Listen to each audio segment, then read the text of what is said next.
Ah, she changed it. Right. Somebody must have spoken to her. She's got to keep you guessing. I must have got tired of hearing the same thing. Why? Makes you know she's married, huh? She's got the evidence. I would suppose so.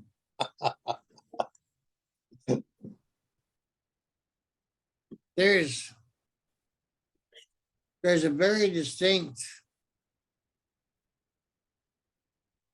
subject that I consider an undercurrent, woven and interwoven throughout all the Tanakh.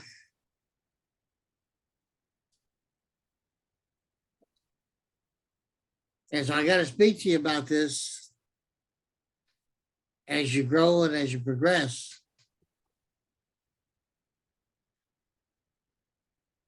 Ever since he said to Abraham, all of his promises,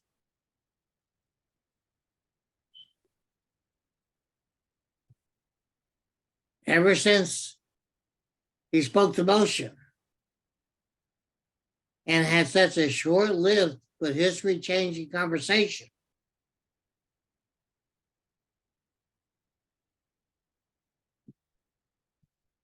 ever since he spoke to each one of the prophets, ever since he spoke to Moshe's brother Aharon, ever since he spoke to Moshe's apprentice Yehoshua,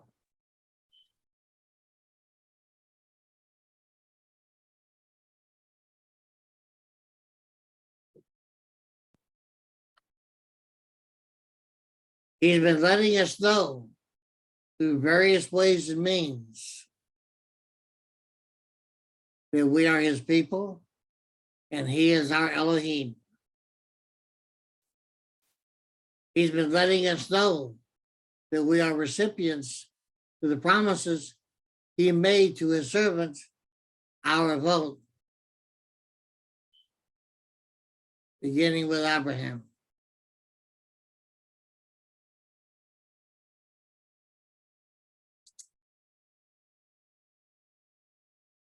I wanted to share with you a piece of scripture today, but so far he's not giving me liberty for that.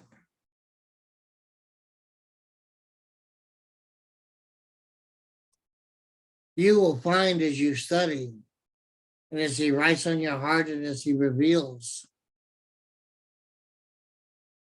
that in order for him to do that, his Kodesh has to be present.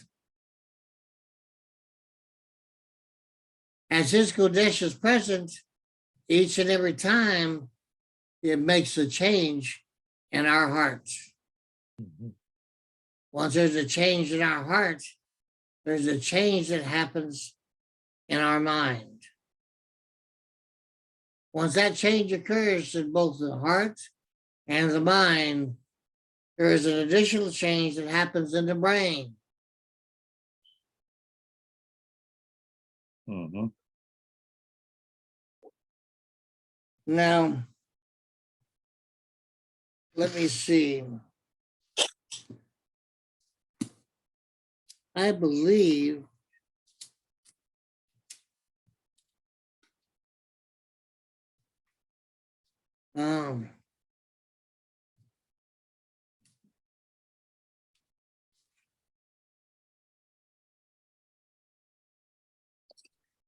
there is a passage in Job, between chapter 33 and 37, where it reads that when we're going to sleep, he talks to us and he seals it up inside of us.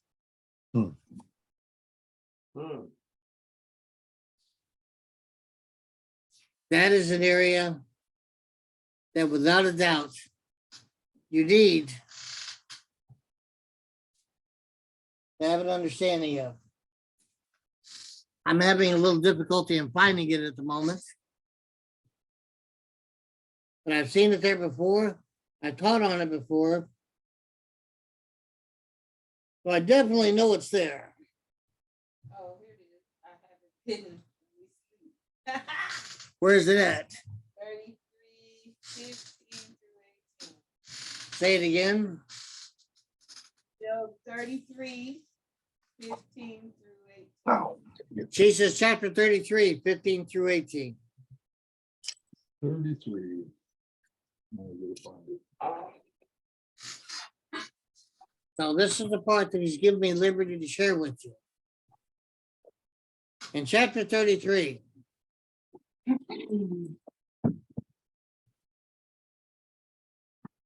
he starts off.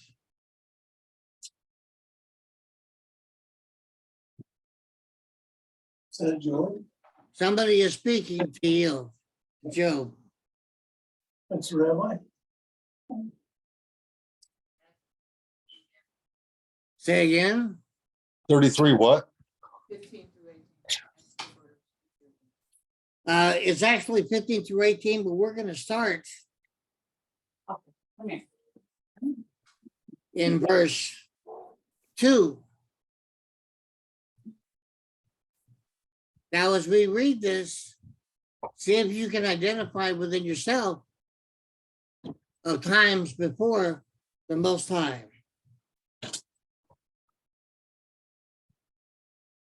I have now opened my mouth. My tongue speaks with my palate. My pronouncements express the uprightness of my heart, and the knowledge of my lips speaks clearly. Mhm. The spirit of Elohim has made me, and the soul from the Almighty gives me life.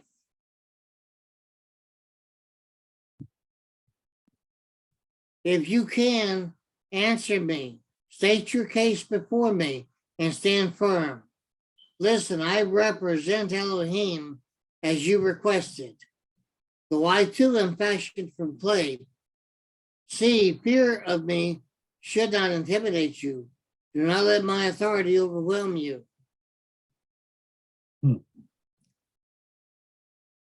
Indeed, you said in my ears, and I heard the sound of those words.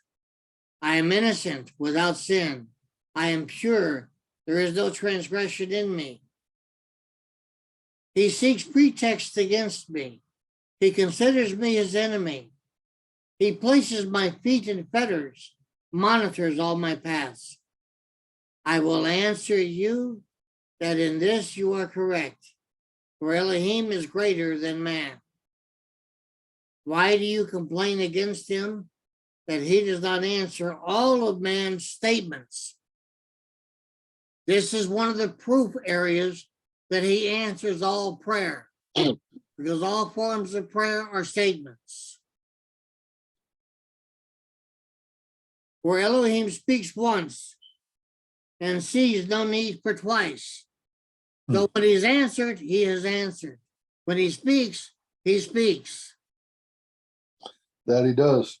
He has no need to be repetitious as we do. Now in verse 15, in a dream, a vision of the night, when a deep sleep falls over people during slumbers on the bed, he uncovers people's ears and seals their affliction to divert a person from his planned action and to suppress pride from man, thus sparing his soul from the grave and his life from perishing by the sword. The key here is verse 15 Mhm. and 16. Mhm.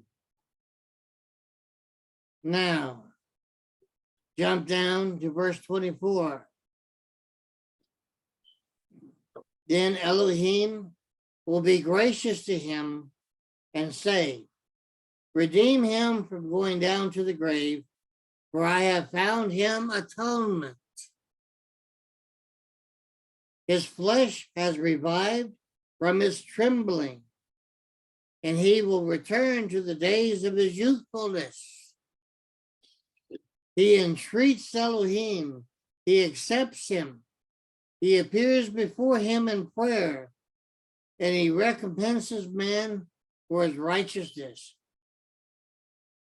He then goes around to people and says, I have sinned. I have made crooked what was straight, and to no avail. For Elohim absolved him from passing into the grave, so that his being might see the light. See, Elohim does all these things with man 2 or 3 times. With man 2 or 3 times. To bring back his soul from the grave, to bask in the light of the living.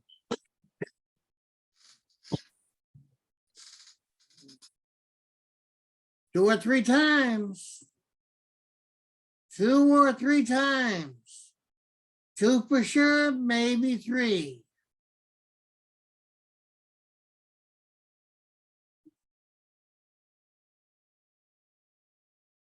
I think of when Joseph and Miriam, or he had a dream not to go back to Egypt. Yes.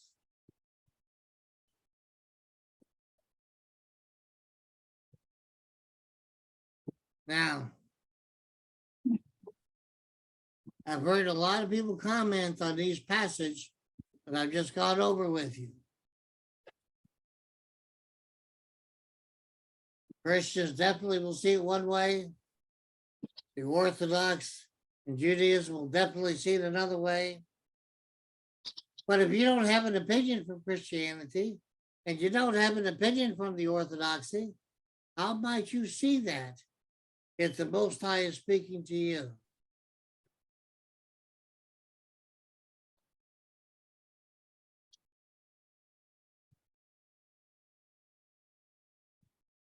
If you have been such a tzedek, such a righteous person, that the Most High is willing to listen to the accuser and put you through some tests just because he chooses to trust you for such a servant as you are to him. Mhm.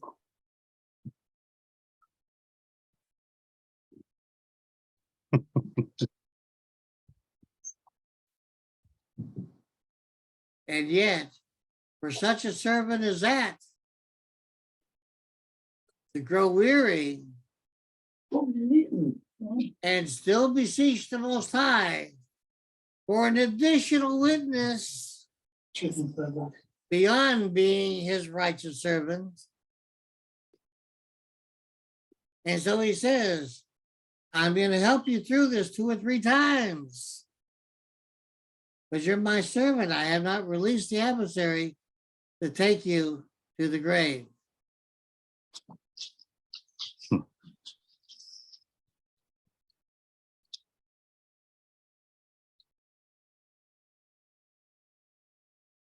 See, even when the adversary believes that he's tempting you, for the Most High, he considers it only a test because he trusts you.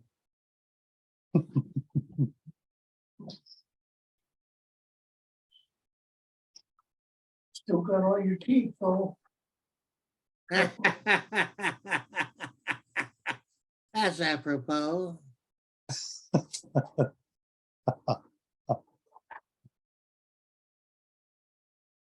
So consider those 2 or 3 times that he does this. It's not that he doesn't trust you. Mhm. It's just that he's shutting the mouth of the adversary, because all he can do is accuse. He can't do anything else anymore. I'm accusing him. Well, I'm going to put him into your hand and let you do what you want to do with him to this extent, to this degree, and no farther. So the adversary still can't do what he wants to do. Yeah.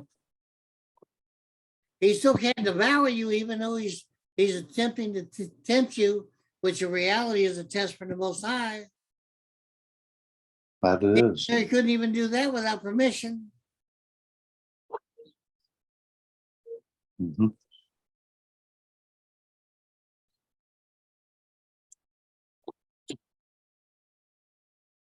So this area, with all these verses surrounding it, verse 15 is one to consider.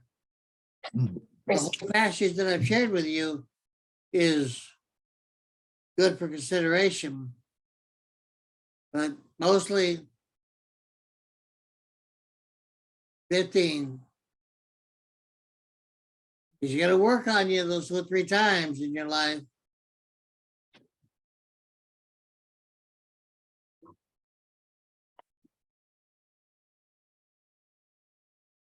Go ahead, Connor.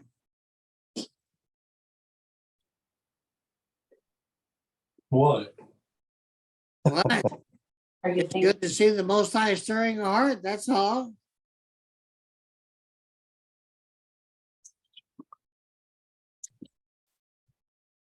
Great job.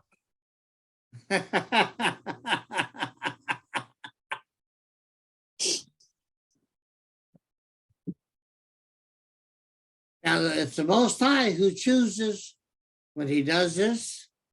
It's the Most High who chooses the time, the season. It's the Most High who chooses how many times. Mhm. But here we clearly see a limit. He's not going to let the adversary take you willy-nilly.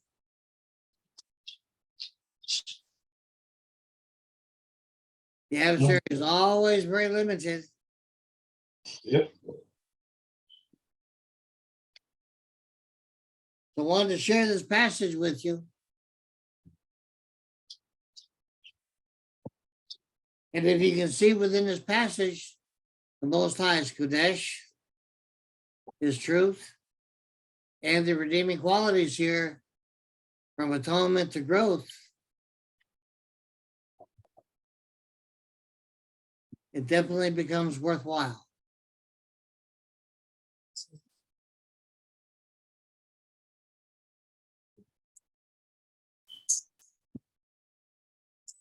Well, Michael, you chose to record this. Baruch Hashem, Shabbat Shalom is all that he's given me. Good job, Rob.